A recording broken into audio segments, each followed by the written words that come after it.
Hello everybody. So my oven is heated up now and I'm going to show you, this is a low hydration sourdough that I've made. And I'm prepping it now. The oven is preheated and now I'm going to take this right here. Now you can use anything, but this is much better. You want to make sure that what you're cutting your sourdough with is sharp. And this is a lamé, and I'm going to do it and put it right in. So you only want to do this cutting right before you put it into the oven to bake. So here it is. It's feeling really nice and airy. And the reason that you do this, now it's anything, I could do one slit across the thing. I could do 3 slits if I want 3 from there. Today I'm going to do a really simple one, but you can also do decorative. And you can see those all over. But I'm actually just going to do one right here. And actually I might do some smaller steam ones just on the side here. And all that's going to do is allow this to open so steam has a place to escape. Otherwise, your bread is going to escape on its own. I'm going to take out of the oven now my Dutch oven. And the reason I put it on the parchment paper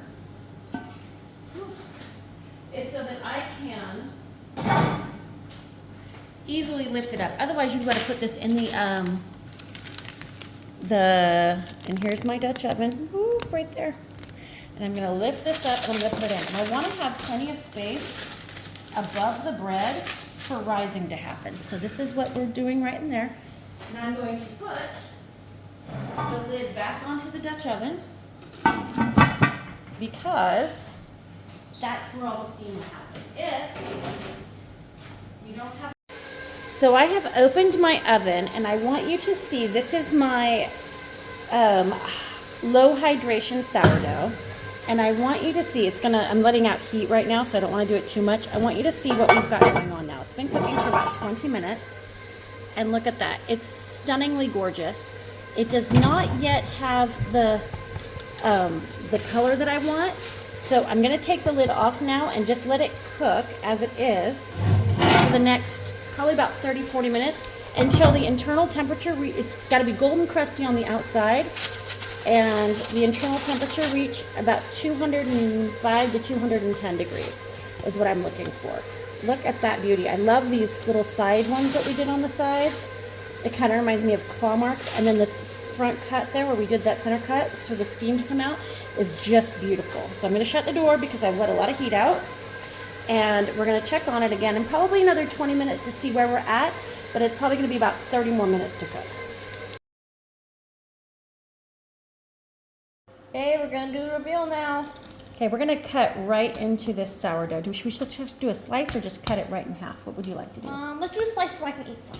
Oh, so you can eat some. Okay.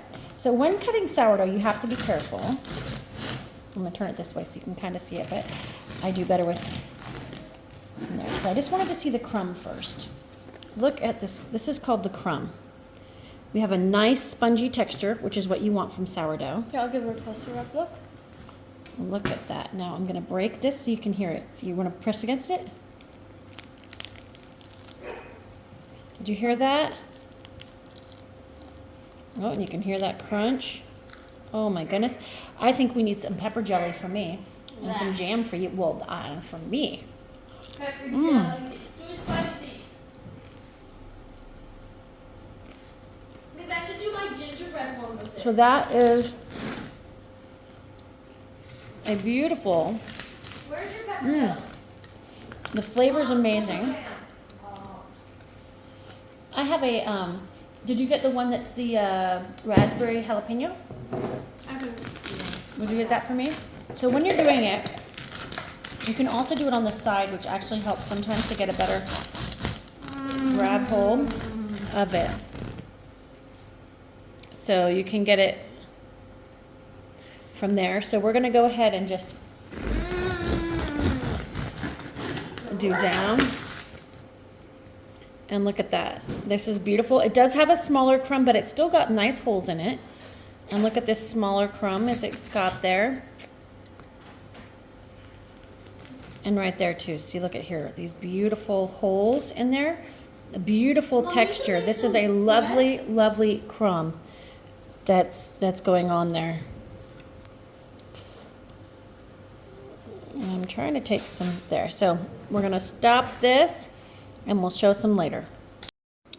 Okay, so this one is a delicious, look at that. It's got a nice texture. It's like, gummy there. Oh, and she's put some delicious jam on hers. No, I'm not gonna eat it. She's gonna eat it.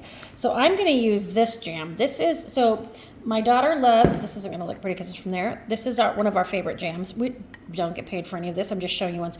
We love their jams. But you got the red currant this time.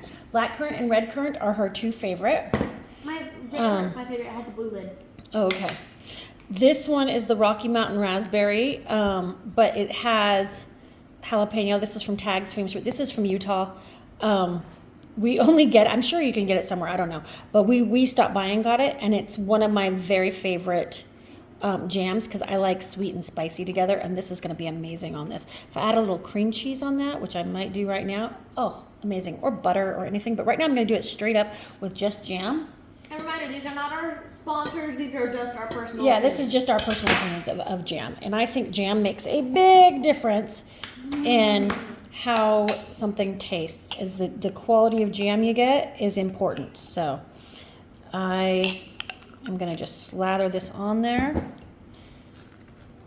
And we're going to eat this. And this is going to be my tea time deliciousness. I'll make some extra tea. Yep. There we go. Look at that. Yummy. I reckon I try some tea. All right, guys. I'm going to show you guys a tutorial. I'll grab one for how to make this since I just made this and then just showed you the results. Okay guys, thanks for watching this low hydration bread tutorial. Smash that like button, share with your friends and family, ring that bell, and subscribe. Thanks.